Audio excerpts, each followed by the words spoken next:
the game, cause see the boxing voice. Welcome back, gang, for the first time and hopefully many more to come. Don't forget to subscribe to the YouTube channel and click on the notifications right here, this little bell, so you can get those emails every time we go live. Hey, what's going on, TBV? It's your boy Mike, aka Gross1911, back here with another one. This is my new segment. It's called Mike's Check Hook. Shout out to all the fans that helped me come up with the name, and shout out to Ness for giving me this opportunity to do these interviews and bring it to you guys like this right here. And I just wanted to give a quick message to anybody out there going through something, depression or anything like that, or anything that you just think you can't get through it, or you got somebody in your ear telling you that you can't do something. You can do anything you want to do in this life. I'm a living proof of that, all right? I'm living proof. So without further ado, enjoy this episode of Mike's Check Hook and many more to come. Peace. Good evening, ladies and gentlemen. I have two very, very special guests joining me on the show today. I have the WBO 140-pound champion. He went over to England and got his belt. That wasn't good enough. He came back to the U.S. and defended his belt on a rival network and came out with a spectacular victory. Maurice, Mighty Mo, Hooker, how's it going, sir? It's going good. That's great. And you are his manager or his publicist, Mr. Ernie? Well, you know, currently I'm his manager, but I'm the guy who owns the gym he walked into, and I promoted him, and we did everything with him, and now we found some help in the Zone, which is a fantastic promoter, and of course friends at Rock Nation who are helping me out now. So now I'm his manager, but we're having a ball. We worked hard, 10 years for this, and Maurice really learned so much and worked so hard, and he's on top of the world today. Before I get to Maurice, let me ask you a question. What was your first thoughts when Maurice first walked into your gym 10 years ago?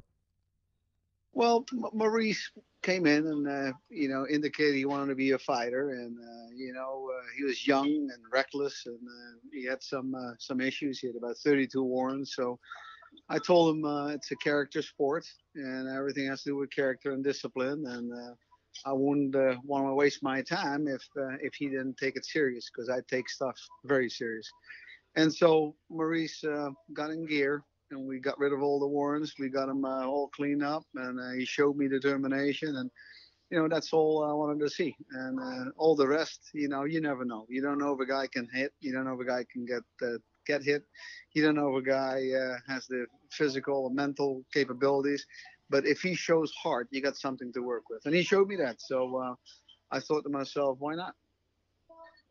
Maurice, as a guy that has had his own share of problems with certain things in his past, what was your mindset when you walked into that gym 10 years ago? I just wanted to fight, I was a fighter. I just wanted to get in the gym, share about what I had and what I had to bring, and I just wanted to fight. Absolutely, absolutely. Now let's get into it. You went over to England, man, and you did something that a lot of fighters aren't willing to do. You went over there and competed for a belt. What was the mindset going in? And I know you're close friends with Earl Spence Jr. Did he give you any tips on what to kind of look for or to expect from the atmosphere? I get to me. Absolutely. Did you think that when the everything was said and done, you did enough to beat Terry Flanagan before the scorecards were read? I knew I won, but I ain't think they gonna give it to me. But in my head, I know I won. It was a good close fight, but I think I pulled it off. I believe I had the exact same mindset that you had. I thought you won, but I didn't know being over in England what the outcome was going to be. Now, when you won your belt, you came back to the States and you had to defend it against Alex Saucedo on ESPN. What was your mindset when you were fighting Alex Saucedo? I won the belt, but I feel like I'm on the champion yet. You know, a real champion got to defend his belt. You know, I ain't want to win my belt and give it up in my next fight.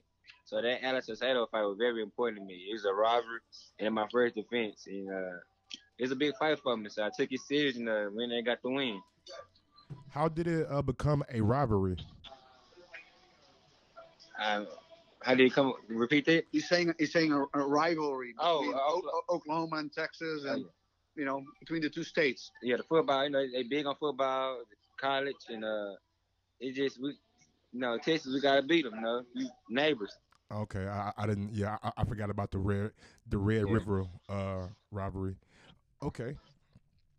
Now, when you were fighting Saucedo, you had a little bit of adversity come up in a fight. Right.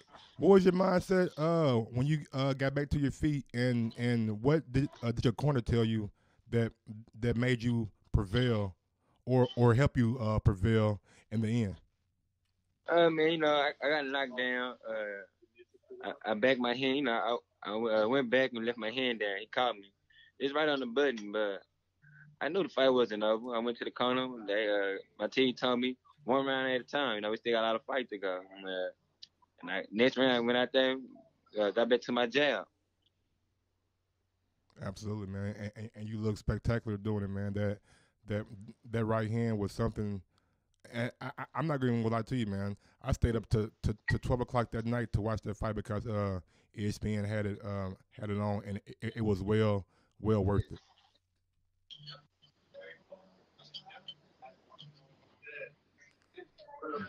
How did you guys end up meeting up with the Zone, and how did you guys work out a partnership with Eddie and Rock Nation? And that was up to my team. Yeah. So one of the advantages of going overseas fighting Terry Flanagan is we were exposed to the boxing world in the UK, and you know, my first impressions were it's a lot healthier. The stadiums are sold out. The boxing crowd is fantastic. They spend a lot more money. It's just a much better sport in Europe right now than it is in the States. In the States, you have basically two guys. You got Canelo and Mayweather pulling all the money in, and the rest is just average. And then you know, the second and third level guys, they don't make any money. So I had my eye out for that, and we're lucky that we're with Rock Nation. So I was able to forge a deal between the Zone and Rock Nation, and they were open to it, and so it really opened our world, because now we got an allied in Eddie Hearn, who's willing to put about $1 billion in the sport in America. So we really, I think we're really now on our way. Next year is going to be so excited, big fights and big opportunities. Is Maurice signed to a fight-by-fight deal, or does he have a multiple fight contract with the Zone? We got a multiple fight contract, but everything, you know, that's how I do everything. I make everything very short term and very flexible, because in this current boxing world, you never know. So I don't want to tie him up. Not different with my initial contract with Rock Nation. You know, these guys all won 5 years for the 2-year addition if he becomes champion. And I felt that we already did everything. You know, don't forget, I was promoting him and I brought him to Rock Nation when he already had the NABO belt. Matter of fact, he defended it already once. So I came in there with I would say, a finished product. You know, and I felt that you know, they're not taking a real flyer on us. I took all the risk out, financed it all by myself. You know, we promoted all his fights in-house, and so we make these agreements a little shorter than normal. That gives us a little bit more flexibility and gives us a little bit more upside, and especially in the near future, you know. While we're on the conversation of networks, how did y'all feel about HBO bowing out of boxing? Maurice, you fought on HBO previously. With that, with HBO, you know, it was kind of bad. You know, I wanted to fight on HBO again. The first time I fight on it, I had a bad show. I had to bust the eardrum. But I like to fight on HBO again. But with them being out, you know, I got a better opportunity to make more money with everybody fighting over the network. And you, sir? I'm sorry. And you, sir? What, Well, what was your feelings about HBO bound out of boxing? well, my assessment is a little more brutal because I tell you, HBO, and I'm a little older. HBO was the king of boxing forever, and they did a wonderful job. And to be honest with you, the opportunities in boxing the last couple of years only have increased. But HBO mismanaged the boxing product, and if you ask me, it's insane. You know, we just talked about Eddie Hearn bringing $1 billion into this market, developing a wonderful app. People are crazy about it, and HBO really had awful cards, and the productions were in this, as it were. And you have to really have great matchmaking, and they didn't. And therefore, the product couldn't be sold by HBO, and therefore, they bowed out. I think I would label it mismanagement. That's what I would label it. And they let a great product walk out the door, and you will see, and you've already seen it, where, you know, look at Maurice's fight. It was two companies bidding it, the Zone and Top Rank. That means, you know, boxing is an uplift. You know, we're going to a regional market in Oklahoma and doing a wonderful show.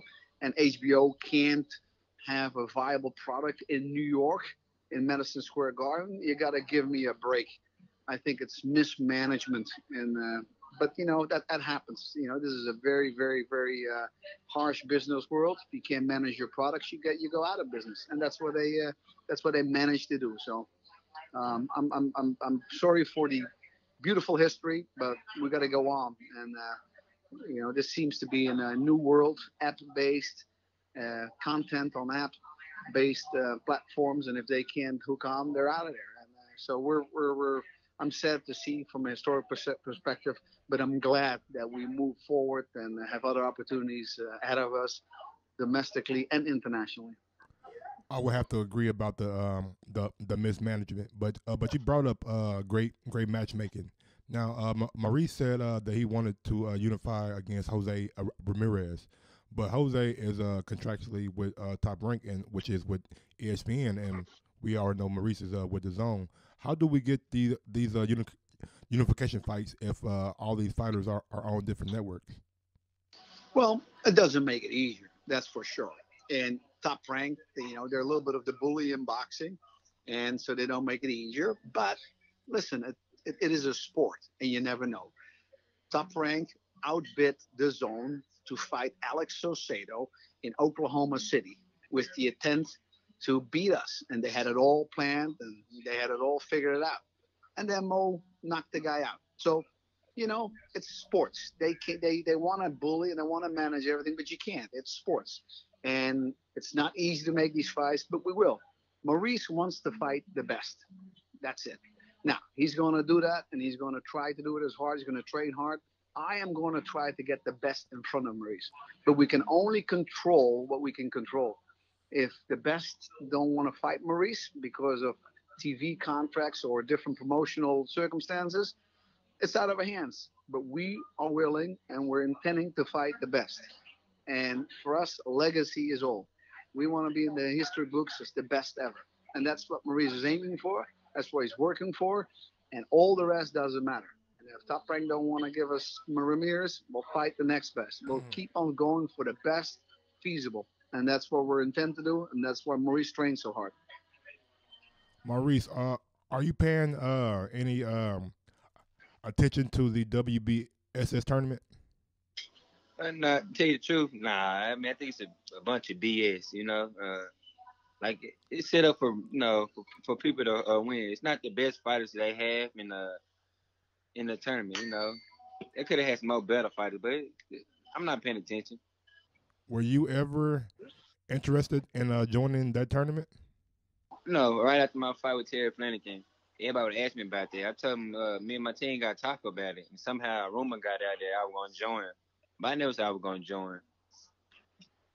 Absolutely. Now, Now, some would say Josh Taylor and Regis Prograis are on a showdown because they Right. feel like those two are the best fighters in that tournament. How do you feel about that? I agree, but then you gotta watch out for the what's his name, Bear Chick or something like that. The one from the fight. Brantrick. Yeah, Brantrick. Yeah, he's fighting Taylor. yeah. See, that's a good fight. And everybody sleeping on him, but he got power. But can he go the distance? I don't know. But yeah, I think everything's set up for Regis to go all the way to the final. Look, even the fight next. You know what I mean, he's all set up for him. But just hope he take care of his business, and after the tournament, maybe me and him can fight. Also, now, I know you guys got a history or whatever. How did that begin? And are you guys willing to are you willing to face him after the tournament? I would love to face him. I fought him in Lubbock, Texas, one year for USA Box Out. The judges gave him to him. It's my first time fighting at 52. The crowd booed him. He know he lost. His team know he lost, and he can't beat me. I'm ready for a fight any day with him. We're now just playing a fantasy matchup. If that fight was to happen, would that be a big enough fight to have in Dallas? Because I see all the support that you get down there, and I see that you were at the football game. Was it the Thanksgiving game? Yes. And I see you like you were having fun and all that great stuff. They showed you and showed you and announced you as the champion. Do you think that fight would draw enough attention to have in Dallas? Tell you the truth, I don't care where the fight is. I just want to fight. I mean, if it's in Dallas, cool. If it's in New Orleans, cool. I just want to fight. I'm a fighter, man. I don't care where I fight it. Put me anywhere. And Michael, this is the deal. We'd love to fight in Dallas because it would make it a little bit more accessible to the friends and family and the neighborhood where he's from, and everybody who's been supporting him. But having said that, this is prize fighting. My task is to maximize Mo's value. And Mo has shown it from his first professional fight till the last one he has fought here, he's willing to fight in somebody's backyard. If they pay us more and it makes sense, we jump on it because it doesn't matter. Mo's home is the ring. He doesn't care where it is at. That's what Mo's extra quality is. He's cool as a cucumber, and it doesn't matter where it's at. So we love to, but everything has to make financial sense. Maurice only has a couple of years, and fighter's life is not that long, and we have to maximize his value. That's my job for Maurice, and that's what we're going to do. He doesn't fight just for fun. He fights for his legacy and for his family. He's got a bunch of kids, and he's young, and the rest of his life is in front of him. And that's important to Maurice, and that's my assignment, and I'll take it serious.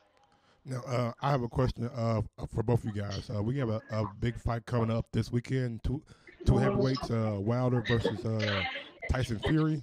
How do you guys see that fight going? Oof. It's a good one. We actually going to that fight. It's a good one. I will see you down in LA then.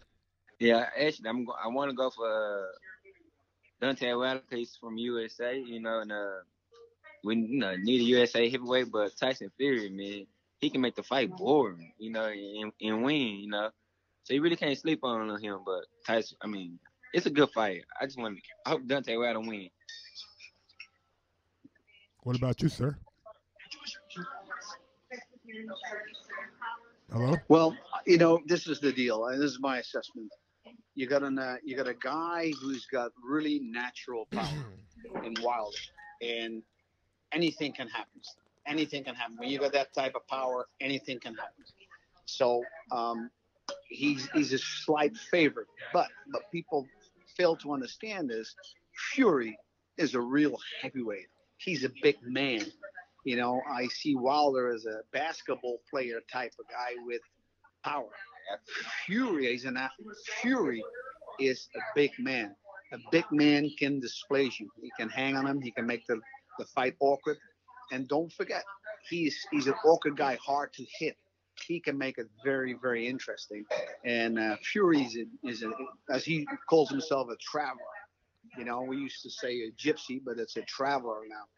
These guys have something special. They're a little off and a little odd, but they got something special. They got tremendous heart, and you never know. So I think actually, for me, it's one of the best heavyweight fights in the last couple of years. It's been very dull, and now we got two guys who make it very, very interesting. So I'm very excited. That's where we're going, and you know, we know Fury because he's been on a couple of our cards, so we know him personally. Wilder is the American. You know, we have the tendency to favor the Americans, of course. So for us, it's a great night, great fight, and it's really fun to sit in the stands and take a load off and not, you know, be nervous and be you know, part of the show. So this is really fun for us. Now, Maurice, you got a friendship with Terrence Crawford, and it was a lot of fireworks after your fight in Oklahoma City with him and Errol Spence. If those two guys were to fight, how would you see that fight going? I'm friends with both of them, so I don't know. You know, I'm cheering for both of them. Hope both of them success in their career, but I don't. I just want to see a good fight. I wish both of them the best. All right, I can respect your friendship, so I'm gonna ask your manager. How do you see that fight going? Listen, EJ was in my gym for a long time. Very solid fighter. Emphasis on strength. Tremendous, strong guy. Terrence, you know, we went to 2 or 3 of his training camps where Maurice folded in his training camp, and Terrence is just a wonderful fighter. And, you know, this is one of those fights everybody wants to see, and everybody asks always about our opinion. And I think it's going to be, those fights are going to be the four. Hey, what's going on, boxing world? It's your boy Mike here from The Boxing Voice. Just want to put the word out. If you travel over to ThaBoxingvoice.com and check out our affiliate sponsors, you can click on the Showtime link. It is giving out a 7-day free trial. Or you can go to Amazon and you just do like your regular shopping, but you just use our link and they will give us a little kickback. Also, we have Audible, Own It, Fast Break Bail Bonds, El Camino Electrical Services, which is like a charger port for your car. And we have the History Channel, Stream Now, Women of History. If you want to check that out, just go over to our page. Also, we have one of my personal favorites, Blue Apron. It is a delivery service like the grocery store, but you don't have to go to the grocery store. They have fresh ingredients. They have good ingredients. They have great food and simple recipes. So if you want to check it out, go over to our page and you want some good eating, please, please, please go over and check out Blue Apron. They do a terrific job. Thank you for your time and thank you for your support of The Boxing Voice. Form of the day. That's what's going to dictate those fights. They're so close. Two guys, little different styles. One a little bit more based on strength. I mean, Leonard Hearns comes to mind. Leonard Hearns, you know, stuff like that comes to mind. You know, the 80s come to mind, where fighters are that good and you really didn't know. And Leonard Hagler and Hearns Hagler. I mean, all these fights are like that. I could see EJ be a Hagler, and I could Terrence Crawford be a Leonard. I could easily see that. Then you got, you know, Leonard Hagler. Well, how many people were wrong with those fights? You know, how many people, you know? So it's so close. It's the 80s all over. Dream fight, and you know, I hope they show well, and you know, I wish both a lot of luck. I know them personally, nice guys. They take their craft seriously. So it's going to be just a wonderful, wonderful fight if it ever happens. Absolutely, absolutely. Now, Maurice, we have a thing that we do called Ask a Fighter, and we put it on our Patreon page, and that's for all the supporters that we got that want to like support us like by donating a little money to our channel for like exclusive content, and like this is one of the things that we do. Is it okay if I ask you these Patreon questions? Could you repeat that, because we missed that? I said we have a thing that we do called Patreon, and it's called Ask a Fighter, and The fans, they show their support by like donating every month, and they left questions for Maurice. Is it okay that I ask these questions? Sure, sure. You can ask this Okay. question. After signing with Matchroom, you got a bigger purse, but it was because of Top Rank outbid Matchroom. How did that make you feel? And do you think Matchroom is backing you 100%? Yes, they did what they're supposed to do. They told me they'll give me a certain amount for per fight, but Top Rank can't outbid them. But Eddie Hearn still came to the fight, show support. So yes, I mean it was a good setup, and I like it worked out my way. And this next question, I kind of want to send it towards your manager. Soon after winning the title, Maurice's name was mixed up in some legal controversy. Is that settled? Oh, that is so easy to explain. And I hate to tell you, but I was shocked when I read the article. So, the this is where you can use the word fake news. I've never seen an article with so many mistakes. If you pull the police report from that incident, you will see that an undercover police car without lights, and I'm not talking about warning flashing lights, I'm talking about headlights, pulled into Maurice, you know, and and that caused an accident where Maurice was involved in. Now, Maurice had a concealed handgun license because of me, because I tell all my guys to get one of those licenses because it's good for you. It's good for you. I believe in carrying a gun, especially in the neighborhoods where these guys are from. It's your right, and if you legally do it, I think it's perfectly fine. Matter of fact, I encourage everybody to do that Absolutely. for self-defense. And Absolutely. if you read that article, there's no mention of that whatsoever. Matter of fact, it says a gun charge. I was so angry with the reporting on that particular article. I had the opportunity to talk to a Dallas Morning News reporter the day before the weigh-in, and I brought it up, and he informed me, and this will make you think, and I hope your listeners will make the thing. Most of these guys who work in the sports department are laid off. I mean, how can you print stuff like that and be serious without doing the right research? To me, it's awful. But nowadays, that's what reporting is all about. It's just getting news out as quick as possible, not doing the due diligence, not doing the research, and then with a skeleton crew. They have nobody left at the Dallas Morning News Sport. There's nobody left. They only follow football and basketball. And it's insane. If you don't know the story, don't report on it. And if you want to report on it, do your due diligence. Call me, pull the police report, look at all the facts, and then make your article. I was outraged, but that's how it is nowadays. But nothing I can do. It comes out, people read it, and the story leads its own life. The only thing I can tell you, Maurice is a very, very productive American citizen who pays his taxes. And he pays probably more taxes in the next couple of years than most of these folks who write that nonsense about him. And people should value that. And that's the only thing I can say on that. I'm just disgusted with it. But nowadays it seems to be normal to write nonsense about people, and people just read it and believe it. It's insane. Absolutely, man. We live in the era of clickbait, so I totally agree with that 100%. Maurice, back to you. Who come from Ramon Ingram? Who's your trainer, and has he worked with any other world champions? Yes, my trainer is Vincent Pearl.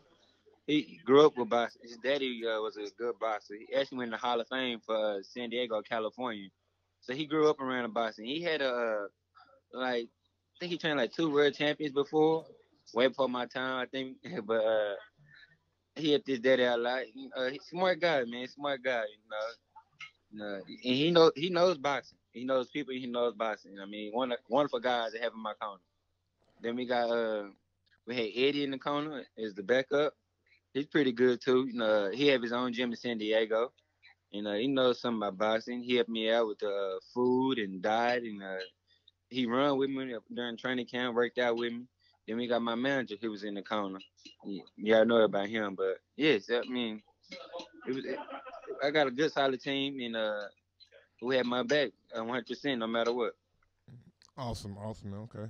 Well, we answered that question about the WBSS. Okay. Next question. Earl is fighting in Texas. Well, I know the answer to this. Are you going to push to be part of his card, even though you're not part of the PBC? No. Nah, right now, my team working on something else. I'm not worried about fighting on his card right now. Right now I'm enjoying the time off with my family, but once I come back from my little vacation with my team, we're gonna sit down. We're gonna talk about what's next. Yeah, Michael, we would love to, but of course, the PBC is probably the toughest to bargain with, to deal with. So it's we love to. They if they work with us, we would love to, but they don't. That's not what the PBC is all about. They're probably the worst in that regard. But whoa, you gotta elaborate, because we had this show yesterday about the Danny Garcia and Terrence Crawford news that came out. Why in your opinion is PBC so hard to work with? Well, because there's absolutely no financial incentive for them to put Maurice on their card. I mean, you just look at the plain numbers.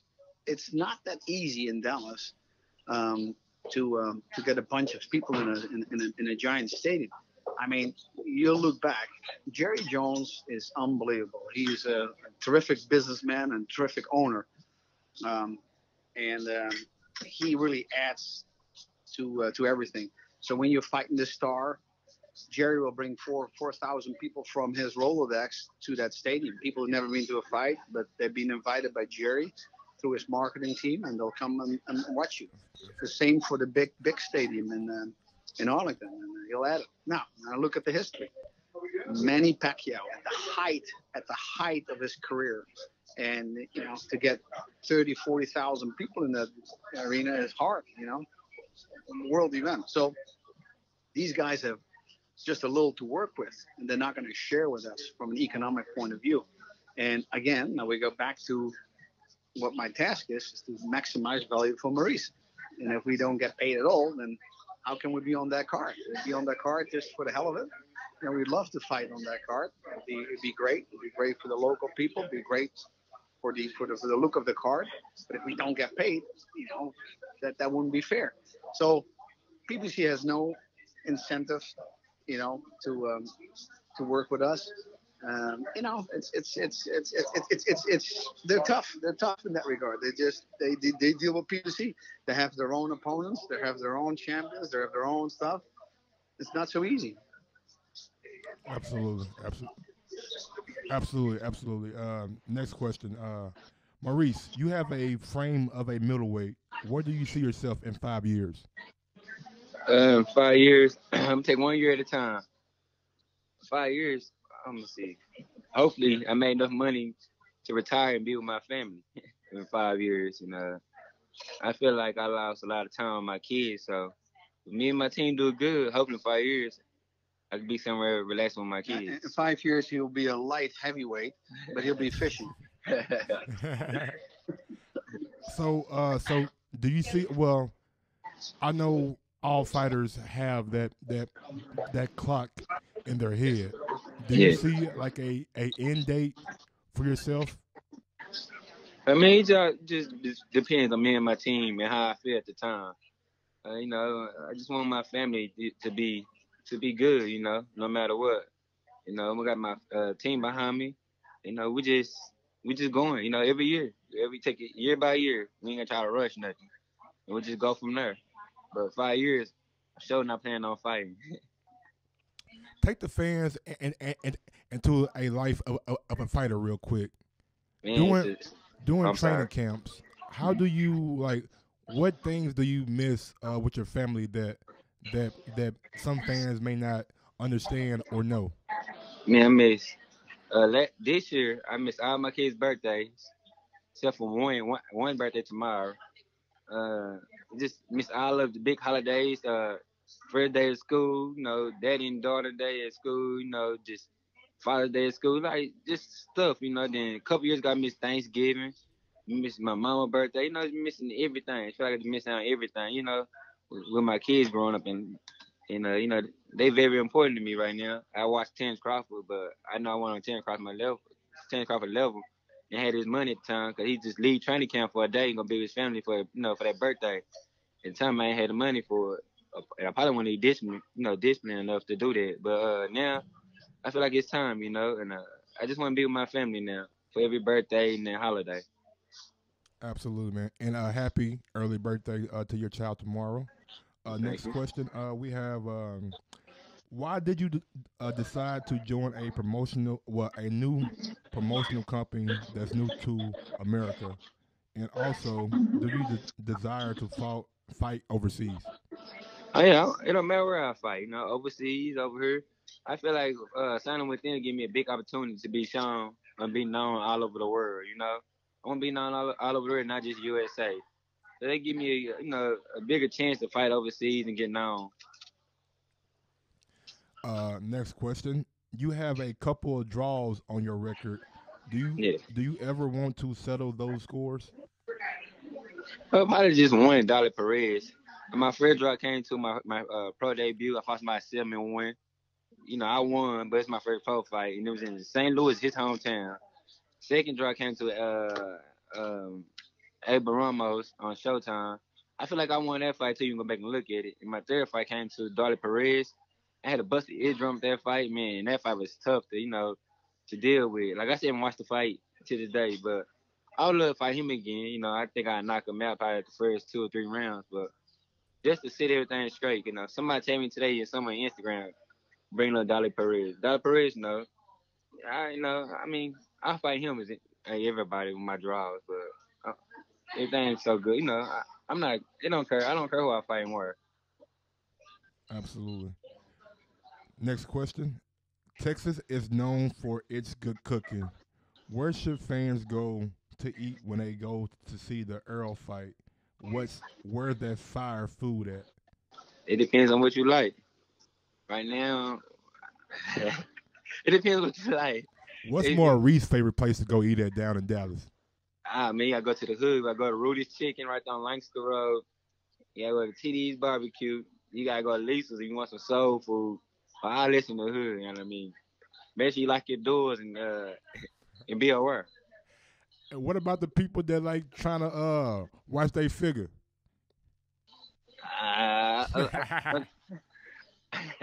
Well, I'm in Dallas, I don't know about that, but I go to Itzy's or I go a lot of places with my manager and my team, and I don't know the name of the restaurant, but they're pretty good. Okay. Next question comes from Aries Joseph. The pure fight, dog, and skill you showed that brought you through the Saucedo fight to stop him is devastating. Fashion.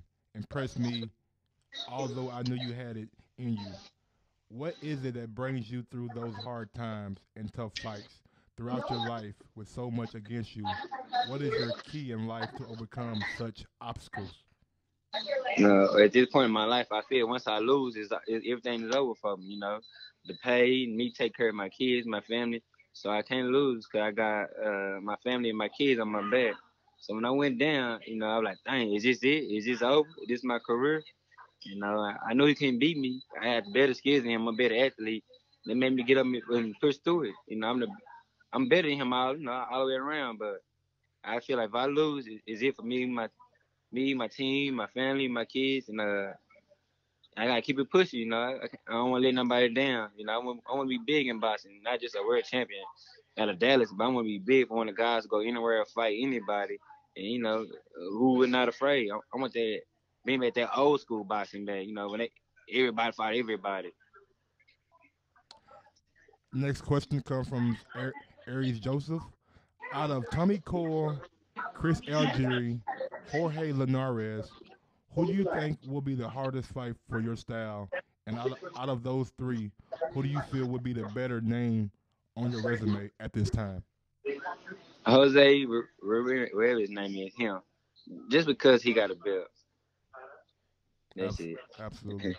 Now, this last question kind of goes to like where we started. Uh, it's about when you first started out and you had the 32 warrants. What Yes. was the biggest help and what kept you focused on turning your life around? Really, tell you the truth, my manager, he stayed on me, man, and he just stayed on me, you know. He didn't let up. He just stayed on my necks, you know.